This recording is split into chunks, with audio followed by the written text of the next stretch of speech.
I want to end this lecture by introducing a mini summary of the course so far. And this is a technique, quite a simple technique, but a technique that I found very powerful because what it does is synthesize a lot of what we have discussed until now in the course. And this specific technique I apply to difficult situations. When I'm facing periods in my life, and it could be a long period or one day, that is very difficult for me. You know, when I experience anxiety or stress, or strong level or high levels of disappointment.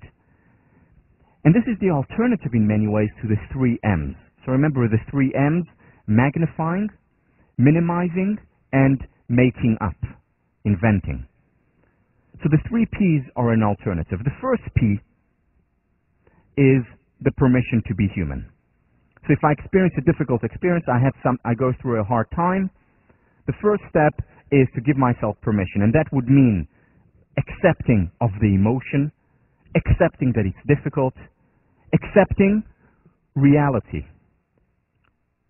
Something just happened. There is nothing I can do about what has just happened.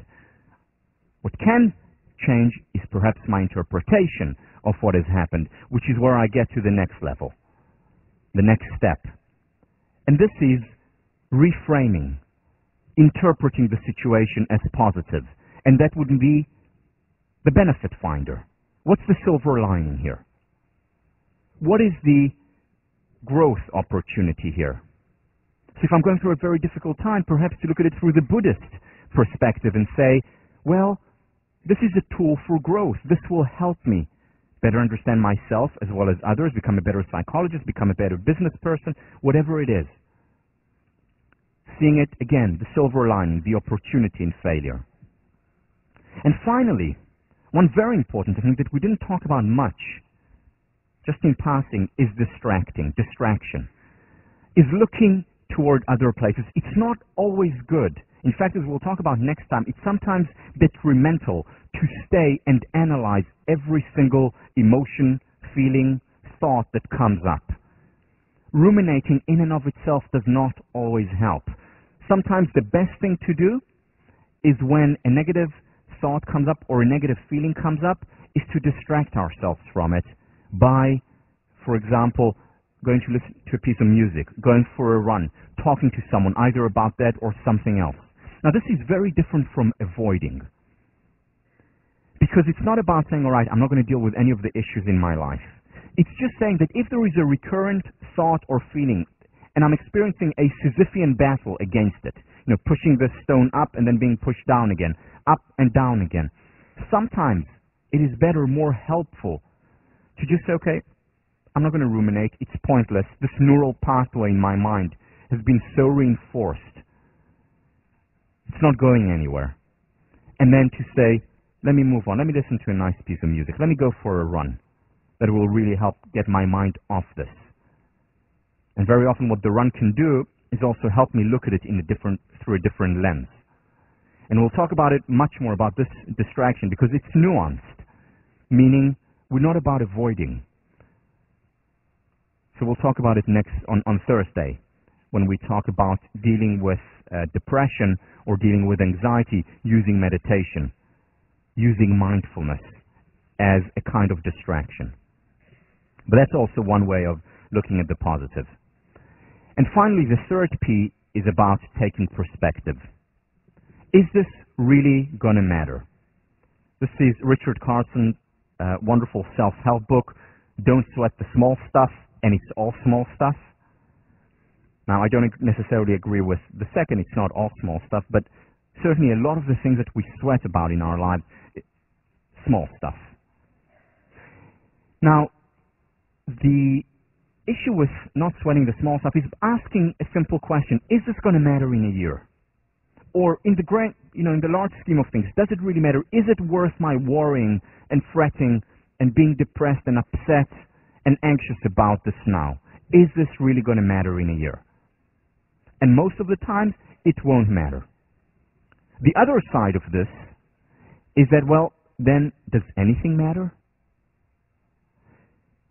A few years ago, I was asked a very simple question by a friend, and he said, just I know we haven't talked about it before. This was a close friend, but can you tell me what psychological maturity is? From your research, can you think about what psychological maturity is? And off the cuff, at that moment, and over time I revised that definition a little bit, I said the following. Psychological maturity is about the ability to willingly shift perspective.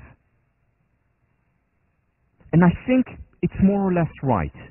Again, looking at the research about this ability to shift perspective. Why? Or what is this ability to shift perspective? It's the ability when we want to be immersed in the here and now, in the present. And it's the ability to, when we want, take a step back, zoom out, both in time and in space, and ask the question, is this really going to matter? Or in a year? Or in the grand scheme of things, space, is this really important? And at the same time, go back, almost at will. Have this flexibility to go back and be immersed when listening to a beautiful piece of music or spending time with the people we love. And again, it's easier said than done, but over time we can train our mind through meditation, through cognitively reframing things. We can train our mind to be able to make that shift almost at will. So let me give you an example of the 3 Ps applied. So this happened to me at the beginning of the semester, about 2 weeks into the semester. I had to take Shirelle, my daughter, to daycare, and I was running late. I was running really late, and what I like to do before lectures is to work out, and I realized I'm not going to have time to work out. I'm hardly going to have any time to go over the lecture notes that I do twice in the morning before the lecture, and I got upset, and I became stressed. Then I said, okay, let's take the 3 Ps and apply them. First P, permission. Acceptance. I said to myself, okay, so you're stressed, so you're upset. It's okay to be upset. It's okay to be stressed, even if you do teach positive psychology. It's all right. The second thing that I said, respect for reality. This is the beginning of the semester. A lot of things are happening. We had just arrived from Israel a couple of weeks earlier. A little bit of jet lag, the kids. Respect for reality. It is what it is. And then I moved on to positive. Okay, so what's the benefit here? So the first benefit is, well, I need to think more about where I can simplify, what I can say no to, do less rather than more. So that was certainly a benefit there because it got me thinking about it. The second benefit that I thought about at that moment, oh, now I have another story to tell in class. An example of how I'm applying the 3 Ps. Distraction, very easy. I had the best distraction right next to me, Shirelle. And then perspective.